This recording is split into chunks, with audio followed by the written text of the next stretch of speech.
Lorraine is she's one of their top agents, the top MI6 agent. She's an indomitable spirit. She's not going to take no for an answer. She is tough as nails, but she's also sort of a spy going through an exercise and like having to react to the situation around her, having to deal with the constant lies that the life of a spy is, and like how do you know who to trust when you're in that situation? How do you have intimacy with someone when you're in that situation? And you know, how do you find your own humanity when nothing anybody says is the truth? Well, it started out with a very specific soundtrack, and that goes back to when you, as a director, when you get a piece of material and it just speaks to you.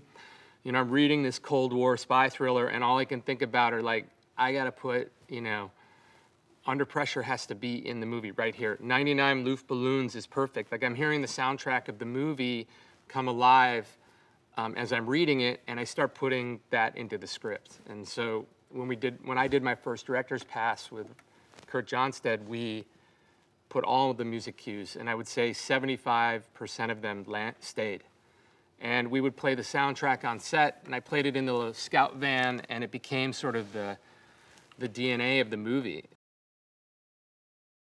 And then I think in terms of set pieces and action, what I always do is try to give your protagonist problems to solve and find out where you want them to be at the end of the scene. That's what I do as a fight choreographer and as a stunt coordinator, and that's what I did as a director. I think, you know, where do you want them to be at the end, and then how do you put as many obstacles in the way that you can afford and without that empathetic character, the movie doesn't work. I mean, you can have action and spectacle all you want, but I think you're going to walk away going like, man, I wish I was Lorraine. I wish I could kick ass like her. You know, I wish I could stand up for myself like her. I wish I could thwart my enemies like her. She's fucking badass.